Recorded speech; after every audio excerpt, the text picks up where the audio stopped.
Hi guys, welcome back. I am Vivek Singhal from tradingwithvivek.com और आज हम बात करने वाले हैं जी एंटरटेनमेंट एंटरप्राइजेज लिमिटेड के बारे में। तो यहाँ पर कुछ खास चीज है आज जो देखने को मिली है, मैं आपके सामने उसको लाने वाला हूं और एक एक करके इसकी सारी चीजों को डिस्कस करने वाले हैं, चाहे वो बिजनेस एनालिसिस हो, चाहे वो फंडामेंटल एनालिसिस हो और चाहे वो टेक्निकल एनालिसिस हो।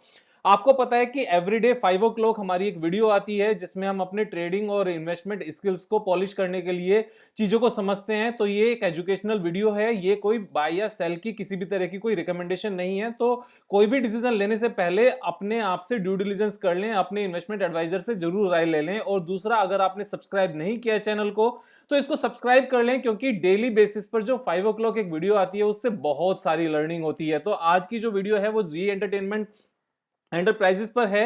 इसमें अगर हम बिजनेस को समझें तो हमें पता है कि जी एंटरटेनमेंट इंडिया का सबसे बड़ा ये एक चैनल है, मीडिया हाउस है, जिसमें जो 190 प्लस कंट्रीज में जिसके चीजें होती हैं, मींस जो इसका टेलीकास्ट होता है और 10 प्लस लैंग्वेजेस में है और 100 प्लस चैनल्स हैं। और आप मींस दिस इज अमेजिंग। और चाहे कुछ भी हो जाए, मैं एक चीज आपको बता दूं कि काफी लोगों ने टीवी देखना शायद थोड़ा सा कम किया हो, बिकॉज वो YouTube पर आ गए हैं। लेकिन YouTube पर भी सीरियल्स चलते हैं, YouTube पर भी जी एंटरटेनमेंट चलता है और YouTube पर भी बाकी वीडियोस चलती हैं। एक और चीज, जो इनका Z5 है, वो बेसिकली जो स्मार्ट टीवी हैं उनका एक एप्लीकेशन है जिसके ऊपर सारी मूवीज प्ले होती हैं।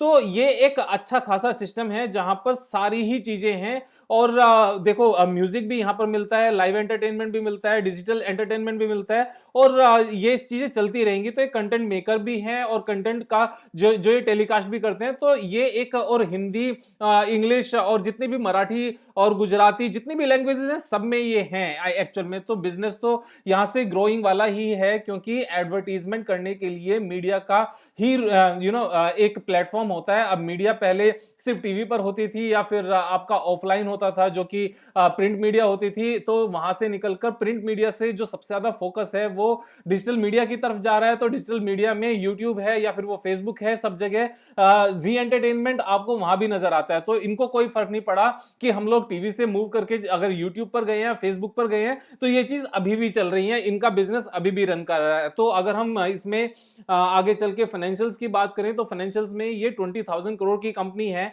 और यहां पर जो प्रोमोटर्स की होल्डिंग है वो काफी कम है। अभी जो प्रोमोटर्स की होल्डिंग काफी कम है ना, यहां पर काफी लोगों को क्वेश्चन मार्क नजर आता होगा। एक्चुअल में जो मिस्टर चंद्रा थे तो उनकी होल्डिंग इसमें कम हो गई थी और यहां पर प्लेजिंग परसेंटेज 6.09 है। तो ये जो 6.09 है ये बेसिकली प्रोमोटर्स होल्डिंग की 6.09 है। तो 4 × 6, तो जो ओवरऑल प्लेजिंग परसेंटेज है वो बहुत ही थोड़ी है, यानी कि 0.24 है ओवरऑल इक्विटी की।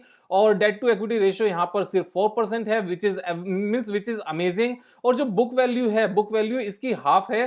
तो यहां पर बुक वैल्यू की बहुत ज्यादा इंपॉर्टेंस नहीं होती, क्योंकि यहां पर ब्रांड वैल्यू काम करती है। अगर हम आगे चलकर देखते हैं तो आगे चलकर इसकी जो सबसे इंपॉर्टेंट बात है वो मैं आपको बता देता हूं। आफ्टर दिस पैंडेमिक में काफी इंपैक्ट आया है सारे ही चैनल्स पे, क्योंकि जो बिजनेस हाउसेस हैं उन्होंने एडवर्टीजमेंट के ऊपर खर्च करना कम किया, क्योंकि उस चीज का कोई फर्क ही नहीं पड़ता, कोई फायदा ही नहीं होता।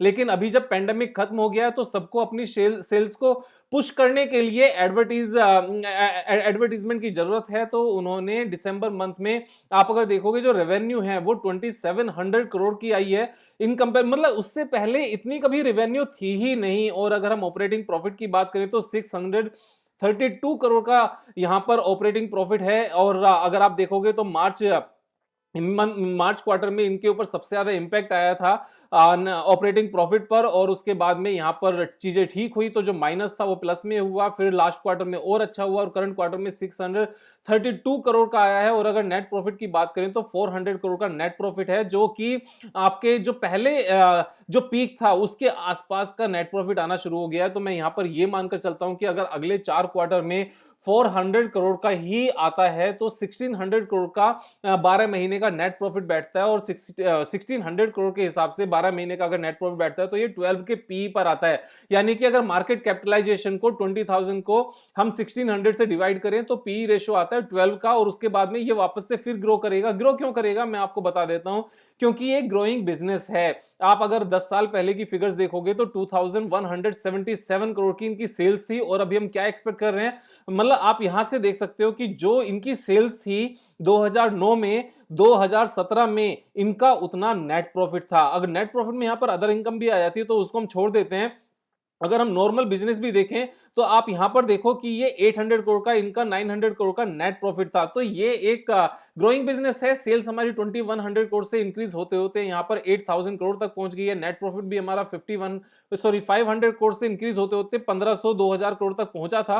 उसके बाद में हमें पता है पेंडेमिक का इंपैक्ट है, तो वापस से चीजें ठीक होंगी। अब जब मैं यहां पर एक बार ये देख रहे थे प्रोमोटर्स होल्डिंग सिर्फ 4% है, तो प्रोमोटर्स होल्डिंग 4% के केस में हम यहां पर एक बार शेयर होल्डिंग पैटर्न पर चले जाते हैं। यहां देखते हैं कि प्रोमोटर्स की जो होल्डिंग है सारी की सारी खत्म हो गई है। वो उनके पर्सनल रीजंस थे जिसकी वजह से ये चीज खत्म हुई। लेकिन ये बिजनेस गया कहां, ये बिजनेस एक्चुअल में एफआईआई के पास चला गया। एफआईआई ने सारा बिजनेस को परचेज कर लिया। तो ये अभी एफआईआई की कंपनी है, ये इंडियन कंपनी है ही नहीं आज की डेट में, क्योंकि 65% होल्डिंग इनकी एफआईआई के पास है। और ये 65 नहीं है सिर्फ, ये एक्चुअली में 75% आती है, क्योंकि जो पब्लिक है, पब्लिक में भी 10% के आसपास, 10% के आसपास नहीं, 10% प्लस ओएफआई ग्लोबल चाइना फंड के पास है। तो 65% प्लस 10% यानी कि ये 75, और ये पॉइंट के बाद का फिगर 1.1% आता है। तो 76% की होल्डिंग हमारी एफआईआई के पास है। 76% की होल्डिंग एफआईआई के पास होना ये अपने आप में मींस अमेजिंग है।